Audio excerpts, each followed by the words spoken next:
नचिकेता ने हाथ जोड़ करके प्रश्न किया कि यदि इन गायों को, जो बेकार की गायें हैं, इनको यदि आप दान दे रहे हैं, इसलिए दान दे रहे हैं कि ये सब व्यर्थ हैं, आपके घर में भार तुल्य हैं, तो क्या मैं कभी भार तुल्य बन जाऊंगा, व्यर्थ बन जाऊंगा, तो क्या आप मुझे भी दान दे देंगे? एक बड़ा तीक्ष्ण प्रश्न था, एक बड़ा ऐसा प्रश्न था कि जिसका उत्तर अपने आप में कुछ नहीं, कि क्या मैं कभी वृद्ध हो जाऊंगा तो क्या फिर मुझे भी दान दिया जाना चाहिए? क्या मुझे भी आप दे देंगे? और दे देंगे किसको देंगे? आप मुझे दान देंगे तो ब्राह्मणों को देंगे, और क्या मुझे दान दे देंगे?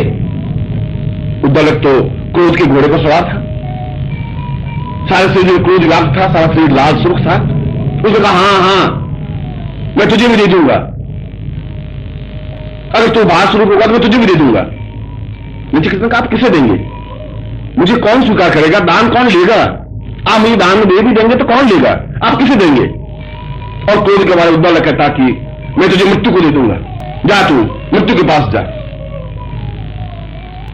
उद्दालक ने तो क्रोध में यह बात कही। नचिकेता ने पिता की आज्ञा को स्वीकार किया।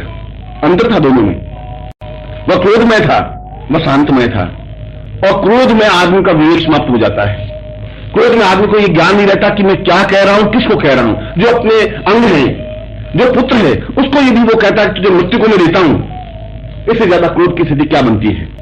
और उससे ज्यादा नम्रता क्या स्थिति बनती है कि नचिकेता हाथ जोड़ करके प्रश्न करता है कि क्या मैं मृत्यु के पास चला जाऊं? आप ठीक कह रहे हैं, यदि आप मुझे मृत्यु को देते हैं तो मेरा सौभाग्य है, क्योंकि पिता की आज्ञा का पालन करना प्रत्येक पुत्र का कर्तव्य और धर्म है। और आपने जो आज्ञा दी है मैं उसकी आज्ञा का पालन करूंगा, मैं जरूर मृत्यु के पास जाऊंगा। यदि आपने मुझे मृत्यु के पास देने का संकल्प ही कर लिया है, मुंह से कह ही दिया है, तो पिता की कोई शब्द, कोई वाक्य व्यर्थ नहीं होता। आपका कोई शब्द और वाक्य व्यर्थ नहीं है। आपने मुझे मृत्यु को देने की घोषणा की है, तो जिस प्रकार से ये गाय ब्राह्मणों के पास जा रही है, उसी प्रकार से मैं मृत्यु को चला जाऊंगा। और उद्दालक को एक बार वापिस विचार सरणी में झटका लगता है।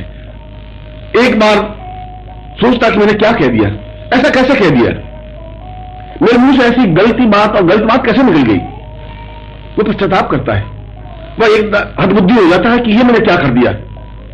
ये तो नचिकेता तो बिल्कुल सही मान लिया इसने, तो ये तो मृत्यु के पास जाने के लिए तैयार हो गया है। और उद्दालक की आंखों में आंसू आ जाते हैं, शरीर थरथराने लगता है, क्रोध तो समाप्त हो गया। उसने बेटे को अपनी गोदी में उठाया और नचिकेता के सिर पर हाथ फेरते हुए कहा कि मैंने तो क्रोध में कह दिया, तू तो मेरा एकमात्र पुत्र है, मैं तुझे मृत्यु को कैसे दे सकता हूं? यह तो संभव ही नहीं है, यह तो मेरे मुंह से निकल गई बात। मैं तेरा पिता हूं, तू मेरा वंश है, तेरे बिना जीवन का अर्थ मतलब प्रयोजन क्या होगा? नचिकेता ने कहा कि नहीं, एक बार दान दी हुई चीज को वापस ग्रहण नहीं की जाती। आपने मुझे दान दे दिया है, अब मेरे ऊपर अधिकार मृत्यु का है, आपका अधिकार नहीं रहा।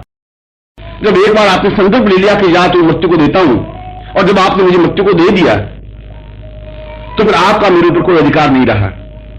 और जो वस्तु आपकी नहीं है उसको आप गोदी में भी नहीं ले सकते, उसके सिर पर हाथ भी नहीं फेर सकते, उसको बहका भी नहीं सकते, उसको बहला भी नहीं सकते। आप मुझे वापिस घसीटिए मत, दिए हुए दान को वापिस मत लीजिए। इस समय मैं मृत्यु की धरोहर हूं, आपने मुझे मृत्यु को सौंप दिया है, मैं मृत्यु के पास जाऊंगा।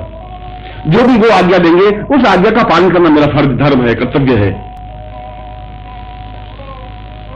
उद्दालक मौन था, वह समझ नहीं पा रहा था कि मेरे मुंह से क्या निकल गया। वह समझ नहीं पा रहा था कि क्या हो रहा है, कहां मैं गायों को दान दे रहा था, कहां पुत्र ही हाथ से निकल गया। और मैंने मुंह से कहा तो उसका पालन किया, और वास्तव में जो दान दे ही दिया उसमें मेरा क्या हक हो सकता है, उस पर मेरा अधिकार क्या हो सकता है? मैंने तो मृत्यु को सौंप दिया। और नचिकेता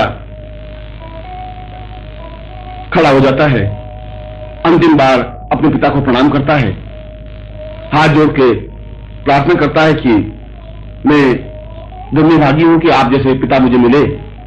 ये मेरा सौभाग्य है कि आपने मुझे मृत्यु को दान दिया, और मैं अवश्य ही मृत्यु के देवता यमराज के पास जाऊंगा, उनके चरणों में बैठूंगा, जो भी वे देंगे उसको स्वीकार करूंगा। यदि मेरे भाग्य में कुछ लिखा है तो मैं प्राप्त कर लूंगा, और यदि मेरे भाग्य में कुछ नहीं लिखा तब भी यह यमराज की धरोहर है। ये मेरा शरीर, मेरे प्राण, मेरी चेतना, यमराज जैसा भी चाहेंगे इस शरीर का, इस प्राण का उपयोग करेंगे। और नचिकेता वहां से तुरंत रवाना हो गया। उद्दालक टुकुर टुकुर ताकता रहा, आंखों से आंसू धारा बहती गई, हिचकियां भर गई, गला रुंध गया, मगर नचिकेता के हृदय पर कोई प्रभाव नहीं था। वह समझ रहा था कि अब मैं उद्दालक की धरोहर नहीं रहा, अब मैं मृत्यु यमराज की पूंजी हूं, मेरे शरीर पर, मेरे प्राणों पर यमराज का अधिकार है, और इसीलिए मैं यमराज को ही ज्ञान और चेतना प्राप्त करने की कोशिश करूंगा।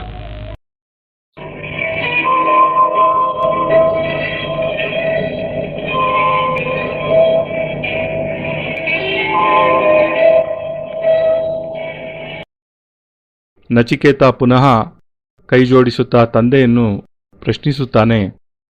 ಈ ಗೋವುಗಳನ್ನು, ಈ ವ್ಯರ್ಥವಾದ ಗೋವುಗಳನ್ನು ನೀವು ಬ್ರಾಹ್ಮಣರಿಗೆ ದಾನ ನೀಡುತ್ತಿದ್ದೀರಾ?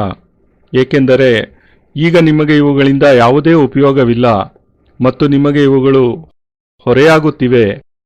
ನಾಳೆ ಎಂದಾದರೂ ನಾನೂ ಸಹ ನಿಮಗೆ ಯಾವುದೇ ಉಪಯೋಗವಿಲ್ಲದಂತಾಗಿ ವ್ಯರ್ಥವೆನಿಸಿದರೆ ನನ್ನನ್ನು ಕೂಡ ನೀವು ಯಾರಿಗಾದರೂ ದಾನ ಮಾಡಿಬಿಡುತ್ತೀರಾ?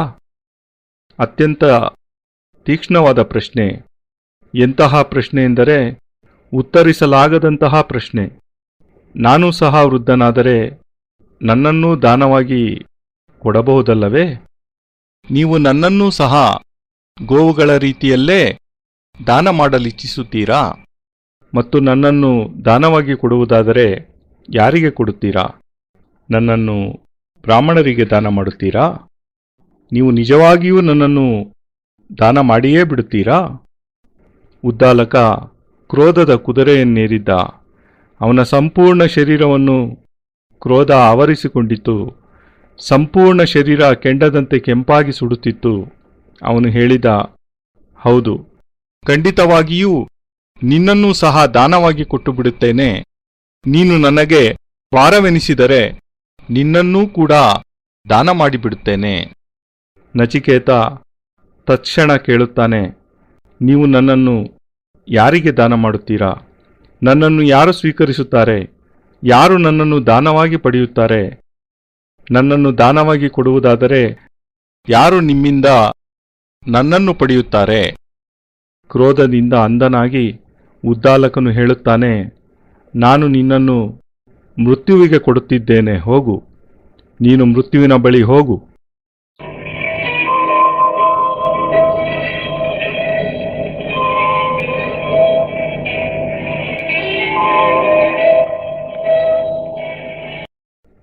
ಉದ್ದಾಲಕನು ಕ್ರೋಧದ ತೀವ್ರತೆಯಲ್ಲಿ ಪ್ರಜ್ಞೆಯಿಲ್ಲದೆ ಈ ಮಾತನ್ನು ಹೇಳುತ್ತಾನೆ.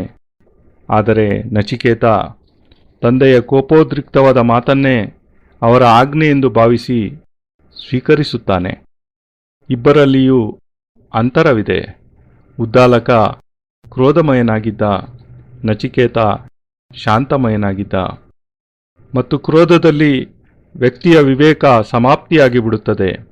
ಕ್ರೋಧದಲ್ಲಿ ಮನುಷ್ಯನಿಗೆ ನಾನು ಯಾರೊಂದಿಗೆ ಏನು ಮಾತನಾಡುತ್ತಿದ್ದೇನೆಂಬ ಪರಿಜ್ಞಾನವೇ ಇರುವುದಿಲ್ಲ.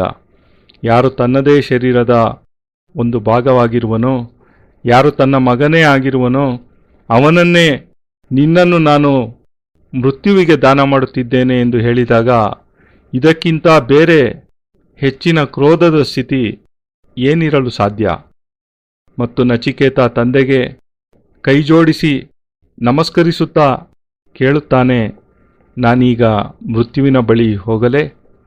ಇದಕ್ಕಿಂತ ಬೇರೆ ಹೆಚ್ಚಿನ ನಮ್ರತೆಯ ಸ್ಥಿತಿ ಏನಿರಲು ಸಾಧ್ಯ? ನೀವು ಸರಿಯಾದ್ದನ್ನೇ ಹೇಳಿದ್ದೀರಾ. ನೀವು ನನ್ನನ್ನು ಮೃತ್ಯುವಿಗೆ ಕೊಡುವುದಾದರೆ ಅದು ನನ್ನ ಸೌಭಾಗ್ಯವೆಂದೇ ಭಾವಿಸುತ್ತೇನೆ. ಏಕೆಂದರೆ ತಂದೆಯ ಆಜ್ಞೆಯನ್ನು ಪಾಲಿಸುವುದು ಪ್ರತ್ಯೇಕ ಪುತ್ರನ ಕರ್ತವ್ಯ ಹಾಗೂ ಧರ್ಮವಾಗಿದೆ. ನೀವು ಏನೆಂದು ಈಗ ಆಜ್ಞೆ ಮಾಡಿದ್ದೀರೋ ಅದನ್ನು ನಾನು ಶಿರಸಾವಹಿಸಿ ಪಾಲಿಸುತ್ತೇನೆ. ನೀವು ನನ್ನನ್ನು ಮೃತ್ಯುವಿನ ಬಳಿಗೆ ಕಳಿಸುವ ಸಂಕಲ್ಪವನ್ನೇ ಮಾಡಿದ ಮೇಲೆ, ಬಾಯಿಂದ ಹೇಳಿದ ಮೇಲೆ ನಾನು ಖಂಡಿತ ಮೃತ್ಯುವಿನ ಬಳಿಗೆ ಹೋಗುತ್ತೇನೆ. ಏಕೆಂದರೆ ತಂದೆಯ ಯಾವುದೇ ಶಬ್ದ ಅಥವಾ ವಾಕ್ಯ ವ್ಯರ್ಥವಲ್ಲ ಮಗನಿಗೆ. ನಿಮ್ಮ ಯಾವುದೇ ಶಬ್ದ ವಾಕ್ಯ ವ್ಯರ್ಥವಲ್ಲ. ನೀವು ನನ್ನನ್ನು ಮೃತ್ಯುವಿಗೆ ಕೊಡುವ ಘೋಷಣೆ ಮಾಡಿದ್ದೀರಿ. ಯಾವ ರೀತಿ ಈ ಗೋವುಗಳು ಬ್ರಾಹ್ಮಣರೊಂದಿಗೆ ದಾನವಾಗಿ ಹೊರಡುತ್ತಿವೆಯೋ ಅದೇ ರೀತಿ ನಾನೂ ಸಹ ಮೃತ್ಯುವನ್ನು ಅರಸುತ್ತಾ ಹೊರಡುತ್ತೇನೆ. ಮತ್ತು ಉದ್ದಾಲಕನಿಗೆ ಒಂದು ಬಾರಿಗೆ ಈ ವಿಚಾರ ಸರಣಿಯಿಂದ ಆಘಾತವಾಗುತ್ತದೆ. ಒಂದು ಬಾರಿ ಯೋಚಿಸುತ್ತಾನೆ, ನಾನೇನು ಮಾತಾಡಿಬಿಟ್ಟೆ? ಹೇಗೆ ಆ ರೀತಿ ಮಾತನಾಡಿಬಿಟ್ಟೆ? ನನ್ನ ಬಾಯಿಂದ ಅಂತಹ ತಪ್ಪಾದ ಮಾತುಗಳು ಹೇಗೆ ಹೊರಬಂದವು? ಅವನು ಪಶ್ಚಾತ್ತಾಪ ಪಡುತ್ತಾನೆ, ಹತಾಶನಾಗುತ್ತಾನೆ. ಅಯ್ಯೋ, ನಾನೇನು ಮಾಡಿಬಿಟ್ಟೆ? ನಚಿಕೇತ ನಾನಾಡಿದ ಮಾತುಗಳನ್ನೇ ನಿಜವೆಂದು ನಂಬಿಬಿಟ್ಟನಲ್ಲ. ಮೃತ್ಯುವಿನ ಬಳಿಗೆ ಹೋಗಲು ತಯಾರಾಗಿ ಬಿಟ್ಟನಲ್ಲ. ಉದ್ದಾಲಕನ ಕಣ್ಣಲ್ಲೀಗ ಕಣ್ಣೀರು ಪ್ರವಹಿಸುತ್ತಿದೆ. ಅವನ ಶರೀರ ತರತರನೆ ನಡುಗುತ್ತಿದೆ. ಅವನ ಕ್ರೋಧ ಸಮಾಪ್ತವಾಗಿದೆ. ಅವನು ಮಗನನ್ನು ತನ್ನ ತೊಡೆಯ ಮೇಲೆ ಕುಳ್ಳಿರಿಸಿಕೊಂಡು ನಚಿಕೇತನ ತಲೆಯನ್ನು ನೇವರಿಸುತ್ತಾ ಹೇಳುತ್ತಾನೆ, ನಾನು ಕೇವಲ ಕ್ರೋಧದಿಂದ ಮಾತನಾಡಿದ್ದು. ನೀನು ನನ್ನ ಒಬ್ಬನೇ ಒಬ್ಬ ಮಗನಾಗಿದ್ದೀಯಾ. ನಾನು ನಿನ್ನನ್ನು ಮೃತ್ಯುವಿಗೆ ಹೇಗೆ ತಾನೇ ಕೊಡಲು ಸಾಧ್ಯ? ಇದು ಸಂಭವವೇ ಇಲ್ಲ. ನನಗರಿಯದೆ ನನ್ನ ಬಾಯಿಂದ ಬಂದ ಮಾತುಗಳು ಇವು. ನಾನು ನಿನ್ನ ತಂದೆ, ನೀನು ನನ್ನ ವಂಶೋದ್ಧಾರಕ. ನೀನಿಲ್ಲದೆ ಜೀವನದ ಅರ್ಥ, ಉದ್ದೇಶ, ಪ್ರಯೋಜನವಾದರೂ ಏನು? ನಚಿಕೇತ ಹೇಳುತ್ತಾನೆ, ಇಲ್ಲ. ಒಬ್ಬರಿಗೆ ಒಂದು ಬಾರಿ ದಾನ ಮಾಡಿದ ವಸ್ತುವನ್ನು ಪುನಃ ಹಿಂಪಡೆಯಲೇಬಾರದು. ನೀವೀಗ ನನ್ನನ್ನು ದಾನ ಮಾಡಿಬಿಟ್ಟಿದ್ದೀರಾ. ಈಗ ನನ್ನ ಮೇಲೆ ಅಧಿಕಾರವಿರುವುದು ಮೃತ್ಯುವಿಗೆ ಮಾತ್ರ. ನಿಮ್ಮ ಅಧಿಕಾರ ಈಗ ನನ್ನ ಮೇಲಿಲ್ಲ. ಯಾವಾಗ ನೀವು ಒಂದು ಬಾರಿ ನನ್ನನ್ನು ಮೃತ್ಯುವಿಗೆ ಕೊಡುತ್ತೇನೆಂದು ಸಂಕಲ್ಪ ತೆಗೆದುಕೊಂಡಿರೋ, ನನ್ನನ್ನು ಮೃತ್ಯುವಿಗೆ ಕೊಟ್ಟುಬಿಟ್ಟಿರೋ, ನಿಮಗೆ ನನ್ನ ಮೇಲೆ ಯಾವುದೇ ಅಧಿಕಾರವೂ ಇರುವುದಿಲ್ಲ. ಯಾವ ವಸ್ತುವು ಈಗ ನಿಮ್ಮದಲ್ಲವೋ ಅದನ್ನು ನೀವು ತೊಡೆಯ ಮೇಲೆ ಕೂರಿಸಿಕೊಳ್ಳುವಂತಿಲ್ಲ. ಅದರ ತಲೆಯನ್ನೂ ಸಹ ನೀವು ನೇವರಿಸುವಂತಿಲ್ಲ. ಅದನ್ನು ನೀವು ಪುಸಲಾಯಿಸುವಂತೆಯೂ ಇಲ್ಲ, ಸಂತೋಷಪಡಿಸುವಂತೆಯೂ ಇಲ್ಲ. ನೀವು ನನ್ನನ್ನು ಮತ್ತೆ ಹಿಂದಕ್ಕೆಳೆಯಬೇಡಿ. ಕೊಟ್ಟಿರುವಂತಹ ದಾನವನ್ನು ಹಿಂಪಡೆಯಬೇಡಿ. ಈ ಸಮಯದಲ್ಲಿ ನಾನೀಗ ಮೃತ್ಯುವಿಗೆ ಮುಡಿಪಾದವನು. ನೀವು ನನ್ನನ್ನು ಮೃತ್ಯುವಿಗೆ ಅರ್ಪಿಸಿದ್ದೀರಿ. ನಾನು ಮೃತ್ಯುವಿನ ಬಳಿಗೇ ಹೋಗುತ್ತೇನೆ. ಏನೆಲ್ಲ ಆಜ್ಞೆಯನ್ನು ಮೃತ್ಯುವು ನೀಡುತ್ತಾನೆಯೋ ಅವನ್ನೆಲ್ಲ ಪಾಲನೆ ಮಾಡುವುದು ನನ್ನ ಧರ್ಮವಾಗಿದೆ, ಕರ್ತವ್ಯವಾಗಿದೆ. ಉದ್ದಾಲಕ ಮೌನವಾಗಿದ್ದ. ಅವನು ತನ್ನ ಬಾಯಿಂದ ಏನು ಹೊರಬಂದಿತೆಂಬುದನ್ನು ತಿಳಿಯಲಾಗದೆ ಹೋದ. ಏನಾಗುತ್ತಿದೆ ಎಂಬುದೂ ಸಹ ಅವನಿಗೆ ಅರ್ಥವಾಗದೆ ಹೋಯಿತು. ಹಸುಗಳನ್ನು ಬ್ರಾಹ್ಮಣರಿಗೆ ದಾನ ಮಾಡಲು ಹೋಗಿ ಸ್ವಂತ ಮಗನನ್ನೇ ಕಳೆದುಕೊಳ್ಳುವಂತಾಯಿತು. ಏನನ್ನು ಕೋಪದಲ್ಲಿ ಅಂದನೋ ಅದನ್ನೇ ಮಗನು ಆಜ್ಞೆ ಎಂದು ತಿಳಿದು ಪಾಲಿಸುತ್ತಿದ್ದಾನೆ. ವಾಸ್ತವವಾಗಿ ಯಾವುದನ್ನು ನಾವು ದಾನ ಮಾಡಿದ್ದೇವೆಯೋ ಅದರ ಮೇಲೆ ನಮ್ಮದಾದ ಯಾವುದೇ ಹಕ್ಕು ಸಹ ಇರುವುದಿಲ್ಲ, ಅಧಿಕಾರವೂ ಇರುವುದಿಲ್ಲ. ನಾನೇ ನನ್ನ ಕೈಯಾರೆ ನನ್ನ ಮಗನನ್ನು ಮೃತ್ಯುವಿಗೆ ಒಪ್ಪಿಸಿಬಿಟ್ಟೆನಲ್ಲ. ಮತ್ತು ನಚಿಕೇತ ಎದ್ದು ನಿಂತು ಅಂತಿಮ ಬಾರಿಗೆ ತನ್ನ ತಂದೆಗೆ ಪ್ರಣಾಮ ಮಾಡುತ್ತಾನೆ. ಕೈ ಮುಗಿದು ಪ್ರಾರ್ಥನೆ ಸಲ್ಲಿಸುತ್ತಾನೆ. ನಾನು ನಿಮ್ಮಂತಹ ತಂದೆಯನ್ನು ಪಡೆದು ಧನ್ಯನಾಗಿದ್ದೇನೆ. ಇದು ನನ್ನ ಸೌಭಾಗ್ಯವಾಗಿದೆ. ನನ್ನನ್ನು ನೀವು ಮೃತ್ಯುವಿಗೆ ದಾನ ಕೊಟ್ಟಿದ್ದೀರಿ ಮತ್ತು ನಾನು ಅವಶ್ಯವಾಗಿ ಮೃತ್ಯುವಿನ ದೇವತೆಯಾದ ಯಮರಾಜನ ಬಳಿಗೆ ಹೋಗುತ್ತೇನೆ. ಅವನ ಚರಣಗಳಲ್ಲಿ ಕುಳಿತುಕೊಳ್ಳುತ್ತೇನೆ. ಅವನು ಏನೆಲ್ಲ ಕೊಡುತ್ತಾನೋ ಅದನ್ನು ಸ್ವೀಕರಿಸುತ್ತೇನೆ. ನನ್ನ ಭಾಗ್ಯದಲ್ಲಿ ಏನಾದರೂ ಬರೆದಿದ್ದರೆ ಅದನ್ನು ಅವನಿಂದ ಪ್ರಾಪ್ತಿ ಮಾಡಿಕೊಳ್ಳುತ್ತೇನೆ. ನನ್ನ ಭಾಗ್ಯದಲ್ಲಿ ಏನೂ ಬರೆದಿಲ್ಲದಿದ್ದರೆ ಯಮರಾಜನಿಗೇ ಅರ್ಪಿತವಾದ ನನ್ನ ಶರೀರ, ನನ್ನ ಪ್ರಾಣ, ನನ್ನ ಚೇತನ ಯಮರಾಜ ಯಾವ ರೀತಿಯಲ್ಲಿಯಾದರೂ ಇಚ್ಛೆಪಟ್ಟು ಈ ನನ್ನ ಶರೀರ ಪ್ರಾಣಗಳನ್ನು ಉಪಯೋಗಿಸಲಿ. ಮತ್ತು ನಚಿಕೇತ ಅಲ್ಲಿಂದ ತತ್ಕ್ಷಣ ಹೊರಟು ಬಿಟ್ಟ. ಉದ್ದಾಲಕ ಹತಾಶನಾಗಿ ಏನೂ ತೋಚದೆ ಕಣ್ಣುಗಳಿಂದ ಕಣ್ಣೀರ ಧಾರೆ ಸುರಿಸುತ್ತಾ ದುಃಖದ ಆವೇಗದಿಂದ ಬಿಕ್ಕುತ್ತಾ ಗದ್ಗದ ಕಂಠದಿಂದ ಹೃದಯ ಬಿರಿಯುವಂತಹ ಆಕ್ರಂದನದೊಂದಿಗೆ ನಚಿಕೇತನೆಡೆಗೆ ದಯನೀಯವಾಗಿ ನೋಡುತ್ತಲೇ ಇದ್ದ. ಆದರೆ ತಂದೆಯ ಈ ದುಸ್ಥಿತಿ ನಚಿಕೇತನ ಹೃದಯದ ಮೇಲೆ ಯಾವುದೇ ಪ್ರಭಾವವನ್ನು ಬೀರಲಿಲ್ಲ. ನಾನೀಗ ಉದ್ದಾಲಕನ ಮಗನಲ್ಲವೆಂದು ಅವನು ಅರಿತಿದ್ದ. ಈಗ ನಾನು ಮೃತ್ಯು ಯಮರಾಜನ ಸಂಪತ್ತಾಗಿದ್ದೇನೆ, ಆಸ್ತಿಯಾಗಿದ್ದೇನೆ. ನನ್ನ ಶರೀರದ ಮೇಲೆ, ನನ್ನ ಪ್ರಾಣಗಳ ಮೇಲೆ ಯಮರಾಜನ ಅಧಿಕಾರವಿದೆ. ಆದ್ದರಿಂದಲೇ ನಾನು ಯಮರಾಜನಿಂದಲೇ ಜ್ಞಾನ ಮತ್ತು ಚೇತನವನ್ನು ಪಡೆಯುವ ಪ್ರಯತ್ನವನ್ನು ಮಾಡುತ್ತೇನೆ.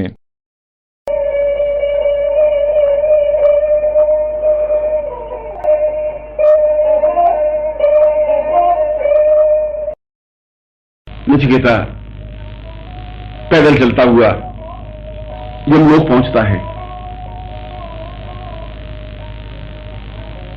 और मृत्यु के द्वार पर खड़ा हो जाता है। जीवन में पहली बार एक विशेष घटना घटती है ब्रह्मांड में। इस घटना को समझने की जरूरत है। प्रत्येक व्यक्ति के द्वार पर मृत्यु आती है और यहां पर मनुष्य स्वयं मृत्यु के द्वार पर पहुंचा। बिल्कुल विपरीत स्थिति बनी। आज तक तो यह हुआ कि यमराज स्वयं व्यक्ति को लेने के लिए आए और यहां पहली बार यह बात हुई कि व्यक्ति स्वयं यमराज के दरवाजे पर पहुंच गया। और जब नचिकेता यम के द्वार पर पहुंचा तो यमराज घर में नहीं थे।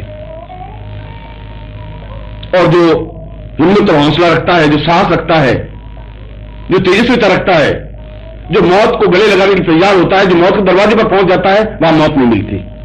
मौत तो कायरों को मिलती है। जो कायर दुबक करके घर में घुस जाते हैं, कब्रों में छुप जाते हैं, पलंग पर ओढ़ करके लेट जाते हैं, मौत उनको दबोचती है। मगर जो पैदल चल करके मौत के दरवाजे पर पहुंच जाते हैं, वहां मौत नहीं प्राप्त होती। यहां उपनिषद की एक मूल मर्म व्याख्या है। नचिकेता जाता है यम के द्वार पर, वहां यम नहीं मिलते। नचिकेता जाता है मृत्यु के द्वार पर, मृत्यु वहां उपस्थित नहीं है। जो व्यक्ति खुद चल करके मृत्यु के पास पहुंचता है, जो इस बात की हौसला और हिम्मत रखता है कि जो कुछ होगा देखा जाएगा, मैं मृत्यु के पास पहुंचता हूं, मैं देखता हूं मृत्यु क्या है, उसका सौंदर्य क्या है, उसका श्रृंगार क्या है, मृत्यु मेरा क्या बिगाड़ती है, मृत्यु मेरा क्या हित करती है। जो व्यक्ति इतना हौसला हिम्मत रखता है, मृत्यु उसके पास नहीं पहुंचती। मृत्यु के दरवाजे उसके लिए नहीं खुलते। उसके लिए तो मृत्यु के दरवाजे खुलते हैं और मृत्यु के दरवाजे खुलते हैं, जीवन के दरवाजे खुलते हैं, पूर्णता के दरवाजे खुलते हैं। क्योंकि मृत्यु कायरों को प्राप्त होती है। जो तेजस्वी हैं, जो ज्ञानवान हैं, जो चेतनावान हैं, जो श्रेष्ठ हैं, उनको मृत्यु प्राप्त नहीं हो सकती। और नचिकेता भी खुद चल करके मृत्यु के द्वार पर पहुंचा और मृत्यु वहां नहीं थी, वहां हो नहीं सकती। यदि तुमने हौसला है, हिम्मत है और जब ये निश्चय कर लो कि मैं मृत्यु के पास जाता हूं, एक रिस्क उठा लेते हैं, आदि जोखिम उठा लेते हैं, पहाड़ से फलांग लगा देते हैं, नदियों के बीच में चीर करके बाहर निकलने की कोशिश करते हैं। यदि आप हौसला हिम्मत रखते हैं तो फिर मृत्यु आपके पास आ ही नहीं सकती, क्योंकि आप खुद मृत्यु के पास जाने की कोशिश कर रहे हैं। और जो खुद मृत्यु के पास जाने की कोशिश करता है, मृत्यु वहां उपस्थित नहीं होती है। मृत्यु उसका कुछ बिगाड़ नहीं सकती, उस व्यक्ति को मृत्यु नहीं ले जा सकती। मैं नचिकेता तो ये निश्चय करके गया था कि यदि मैं मृत्यु के द्वार पर पहुंचा हूं तो मैं तब तक यहां बैठा रहूंगा जब तक मुझे मृत्यु मिलेगी नहीं। जब तक यमराज मुझे दिखाई नहीं देंगे तब तक मैं बैठा रहूंगा। और वो दरवाजे पर बैठ गया। यम की पत्नी यमी बाहर आई, एक बालक को देखा भूखा प्यासा। उसने कहा कि तुम भोजन कर लो, जब यम आएंगे तब मिल लेना। उसने कहा नहीं, यह मेरा शरीर, मेरी पूंजी तो यम की है, यमराज की है, मृत्यु की है। जब वो आज्ञा देंगे तो मैं भोजन करूंगा। अधिकार उनका है, वो जैसा मुझे आज्ञा देंगे वैसा आज्ञा का पालन करना मेरा कर्तव्य धर्म है। मैं तब तक यहां बैठा रहूंगा जब तक वो नहीं आ जाते। और 3 दिन तक नचिकेता यम के द्वार पर भूखा और प्यासा बैठा रहा। यहां पर उपनिषद का एक और मर्म हमारे सामने स्पष्ट है। वह 3 दिन तक भूखा रहा, और जो भूखा रह सकता है उसको मृत्यु प्राप्त नहीं हो सकती। उपवास करना जीवन का मूल धर्म और चिंतन और विशेषता है, क्योंकि उपवास के द्वारा जीवन की पूर्णता प्राप्त होती है। उसने उपवास किया, उपवास की परंपरा वहीं से प्रारंभ हुई।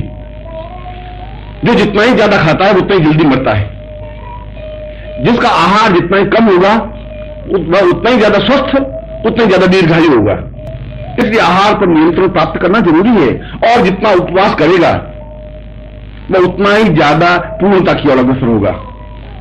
उसने बिना कुछ खाए वहां बैठा रहा, उपवास किया, और इसीलिए बुद्ध ने, महावीर ने उपवास की परंपरा को और आगे बढ़ाया, क्योंकि हमारा शरीर अपने आप में एक अद्भुत महत्वपूर्ण यंत्र है। और यदि हम उपवास करते हैं तो 3 और 4 5 दिन के बाद तो भूख लगती है।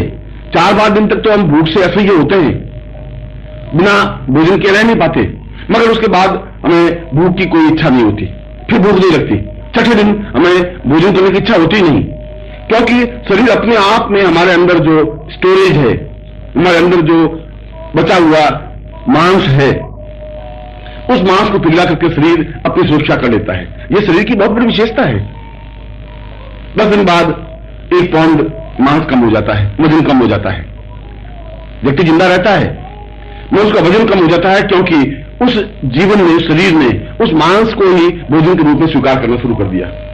उसको पिघला करके अपने शरीर को जीवित रखने का, उष्णता देने का प्रयत्न चालू कर दिया। यही तो उसकी विशेषता थी। इसलिए उस उपवास की परंपरा में उस नचिकेता ने निश्चय कर लिया कि मैं उपवास के माध्यम से यम को प्राप्त करूंगा, और यम से उस प्रश्न को पूछूंगा जो जीवन का मर्म, जो जीवन का उद्देश्य, जो जीवन का लक्ष्य, जो जीवन का ध्येय है।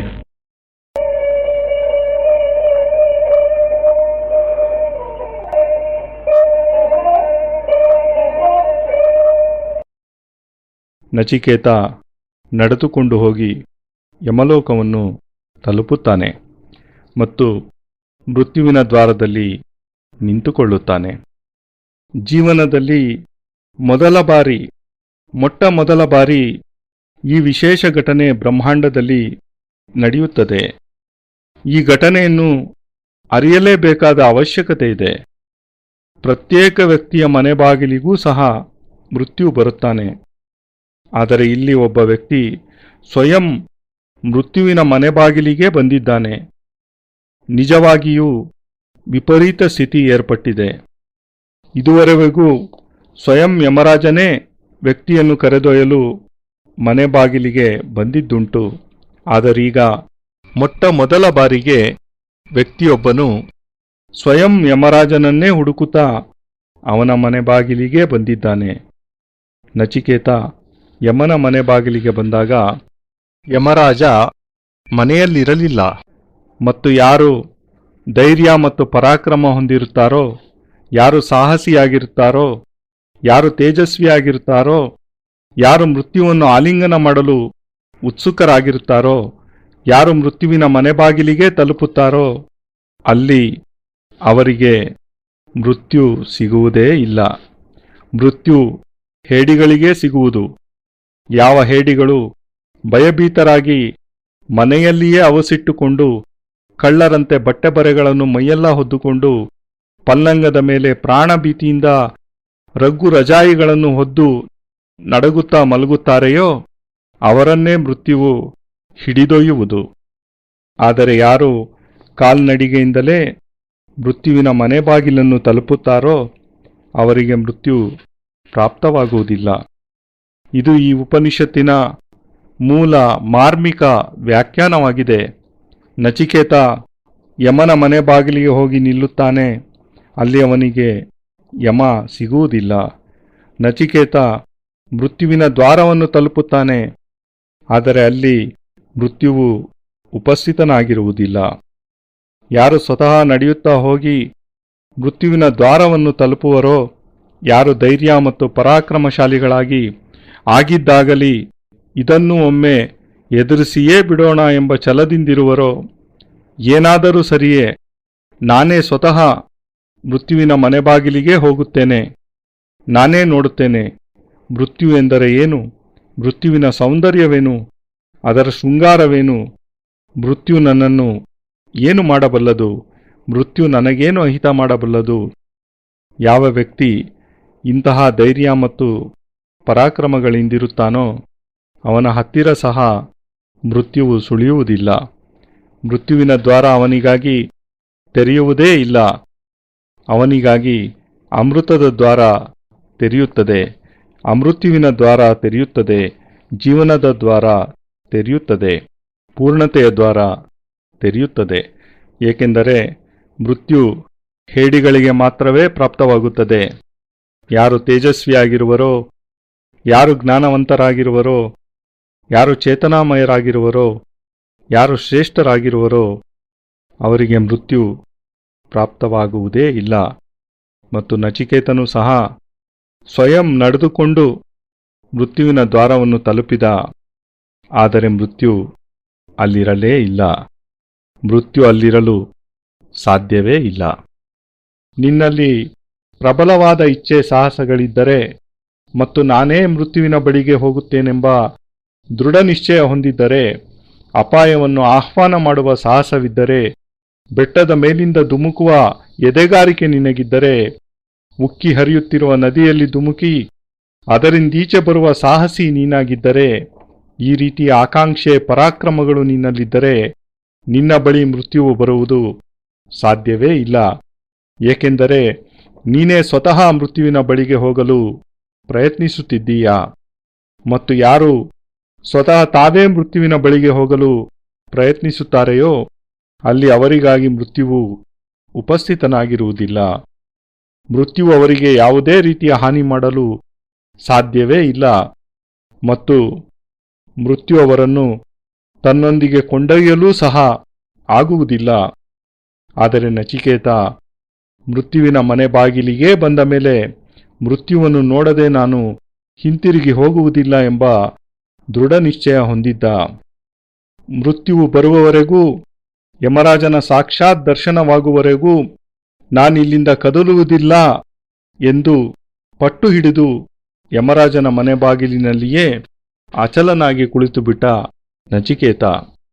ಯಮನ ಪತ್ನಿ ಯಮಿ ಮನೆಯಿಂದಾಚೆ ಬರುತ್ತಾಳೆ. ಮನೆ ಬಾಗಿಲಿನಲ್ಲಿಯೇ ಕುಳಿತಿರುವ ಹಸಿವು ಬಾಯಾರಿಕೆಗಳಿಂದ ಕಂಗೆಟ್ಟ ಒಬ್ಬ ಬಾಲಕನನ್ನು ನೋಡುತ್ತಾಳೆ. ಮೊದಲು ನೀನು ಭೋಜನವನ್ನು ಮಾಡು, ಯಮ ಬಂದ ನಂತರ ನೀನು ಅವನನ್ನು ಭೇಟಿ ಮಾಡಬಹುದು ಎನ್ನುತ್ತಾ ಮನೆ ಬಾಗಿಲಿಗೆ ಬಂದ ಅತಿಥಿಯನ್ನು ಸತ್ಕರಿಸುವ ಪ್ರಯತ್ನ ಮಾಡುತ್ತಾಳೆ. ಆದರೆ ನಚಿಕೇತ ಅದಕ್ಕೆ ಒಪ್ಪುವುದಿಲ್ಲ. ಅವನು, ಈ ನನ್ನ ಶರೀರ ಈಗ ಯಮನ ಆಸ್ತಿಯಾಗಿದೆ, ಮೃತ್ಯುವಿನ ಅಧೀನದಲ್ಲಿದೆ. ಅವನು ಆಜ್ಞೆ ಕೊಟ್ಟರೆ ಮಾತ್ರವೇ ನಾನು ಭೋಜನ ಮಾಡಬಲ್ಲೆ. ನನ್ನ ಮೇಲಿನ ಎಲ್ಲ ಅಧಿಕಾರವೂ ಸಹ ಅವನದೇ ಆಗಿದೆ. ಅವನು ಯಾವ ರೀತಿ ಆಜ್ಞೆ ಮಾಡುತ್ತಾನೋ ಅದೇ ರೀತಿ ನಡೆದುಕೊಳ್ಳುವುದು ನನ್ನ ಕರ್ತವ್ಯ ಮತ್ತು ಧರ್ಮವಾಗಿದೆ.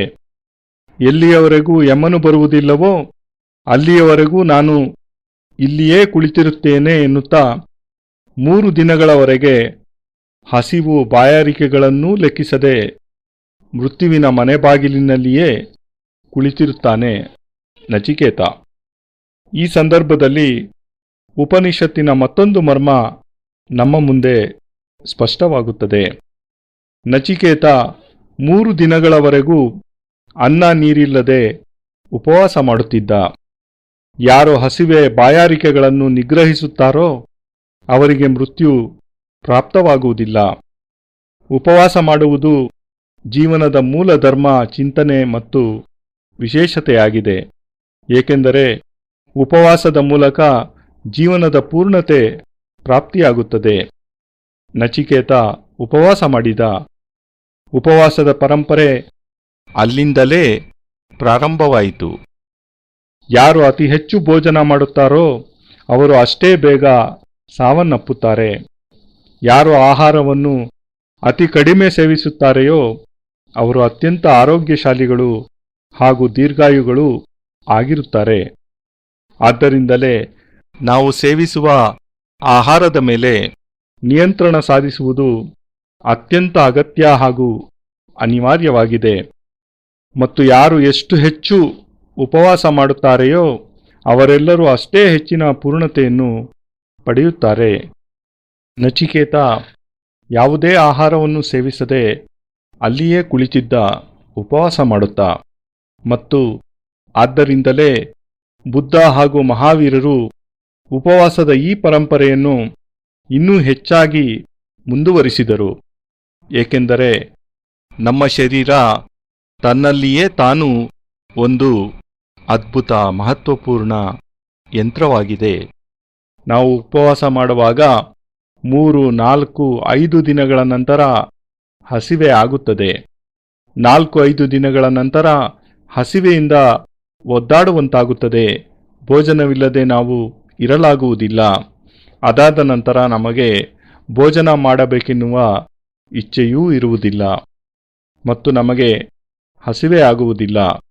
6ನೆಯ ದಿನ ನಮಗೆ ಭೋಜನ ಮಾಡಬೇಕೆನ್ನುವ ಇಚ್ಛೆಯೇ ಉಂಟಾಗುವುದಿಲ್ಲ. ಏಕೆಂದರೆ ನಮ್ಮ ಶರೀರ ಇದುವರೆಗೆ ನಾವು ತಿಂದ ಆಹಾರದಿಂದ ಪರಿವರ್ತನೆಗೊಂಡು ಸಂಗ್ರಹವಾದ ಮಾಂಸವನ್ನೇ ಪುನಃ ಕರಗಿಸುತ್ತಾ ಅದರಿಂದ ಶಕ್ತಿ ಸಂಚಯ ಮಾಡಿ ತನ್ನನ್ನು ತಾನೇ ಸ್ವತಃ ರಕ್ಷಣೆ ಮಾಡಿಕೊಳ್ಳುತ್ತದೆ. ಇದು ನಮ್ಮ ಶರೀರದ ಬಹುದೊಡ್ಡ ವಿಶೇಷತೆಯಾಗಿದೆ. 10 ದಿನಗಳ ಉಪವಾಸದ ನಂತರ 1 ಪೌಂಡ್ ಮಾಂಸ, 1 ಪೌಂಡ್ ತೂಕ ನಮ್ಮ ಶರೀರದಿಂದ ಕಡಿಮೆಯಾಗುತ್ತದೆ. ಮನುಷ್ಯ ಜೀವಂತವಾಗಿಯೇ ಇರುತ್ತಾನೆ, ಆದರೆ ಅವನ ತೂಕ ಕಡಿಮೆಯಾಗಿರುತ್ತದೆ. ಏಕೆಂದರೆ ಅವನ ಶರೀರ ತನ್ನಲ್ಲಿಯೇ ಇರುವ ಮಾಂಸವನ್ನೇ ಭೋಜನ ರೂಪದಲ್ಲಿ ಸ್ವೀಕರಿಸಲು ಪ್ರಾರಂಭ ಮಾಡಿರುತ್ತದೆ. ಮಾಂಸವನ್ನೇ ಕರಗಿಸಿ ಶರೀರಕ್ಕೆ ಉಷ್ಣತೆಯನ್ನು ಉಂಟುಮಾಡುವ, ತನ್ಮೂಲಕ ಜೀವವನ್ನು ಸಂರಕ್ಷಣೆ ಮಾಡುವ ಕಾರ್ಯವನ್ನು ಮುಂದುವರಿಸುವ ಪ್ರಯತ್ನ ನಡೆಸುತ್ತಿರುತ್ತದೆ. ಇದೇ ನಮ್ಮ ಶರೀರದ ವಿಶೇಷತೆಯಾಗಿದೆ. ಆದ್ದರಿಂದಲೇ ಈ ಉಪವಾಸದ ಪರಂಪರೆಯಲ್ಲಿ ನಚಿಕೇತ ದೃಢ ನಿಶ್ಚಯ ಮಾಡುತ್ತಾನೆ. ನಾನು ಉಪವಾಸದ ಮಾಧ್ಯಮದಿಂದಲೇ ಯಮನನ್ನು, ಮೃತ್ಯುವನ್ನು ಪ್ರಾಪ್ತಿ ಮಾಡಿಕೊಳ್ಳುತ್ತೇನೆ ಮತ್ತು ಯಮನಿಗೆ ಜೀವನದ ಮರ್ಮ, ಜೀವನದ ಉದ್ದೇಶ, ಜೀವನದ ಲಕ್ಷ್ಯ ಮತ್ತು ಜೀವನದ ಧ್ಯೇಯ ಏನು ಎಂಬ ಪ್ರಶ್ನೆಯನ್ನೇ ಕೇಳುತ್ತೇನೆ.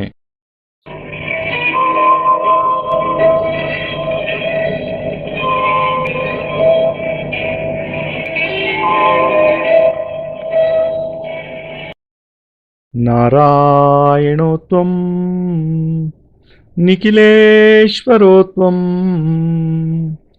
ಮಾತಾ ಪಿತಾ ಗುರು ಆತ್ಮಾ ತ್ವಮೇವಂ ಬ್ರಹ್ಮಾ ತ್ವಂ ವಿಷ್ಣುರುದ್ರ ತ್ವಮೇವಂ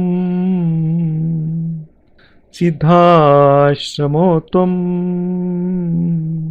ಗುರುವಂ ಪ್ರಣಮ್ಯಂ ತ್ವಮೇವ ಮಾತಾ ಚ ಪಿತಾ ತ್ವಮೇವ ತ್ವಮೇವ ಬಂಧುಶ್ಚ ಸಖಾ ತ್ವಮೇವ ತ್ವಮೇವ ವಿದ್ಯಾ ದ್ರವಿಣಂ ತ್ವಮೇವ ತ್ವಮೇವ ಸರ್ವಂ ಮಮ ದೇವ ದೇವ.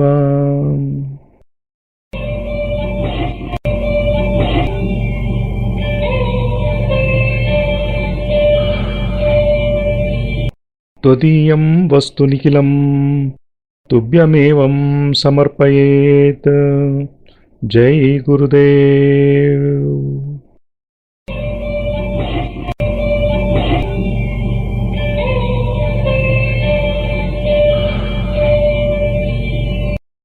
ಪರಮಪೂಜ್ಯ ಗುರುದೇವ್ ಯೋಗಿರಾಜ್ ಸ್ವಾಮಿ ನಿಖಿಲೇಶ್ವರಾನಂದಜಿ ಮಹಾರಾಜರ ಪವಿತ್ರತಮ ದಿವ್ಯ ಚರಣಾರವಿಂದಗಳಲ್ಲಿ ಸಪ್ರೇಮಪೂರ್ವಕ ಸಮರ್ಪಣೆ ಈ ಭಾವಾನುವಾದ.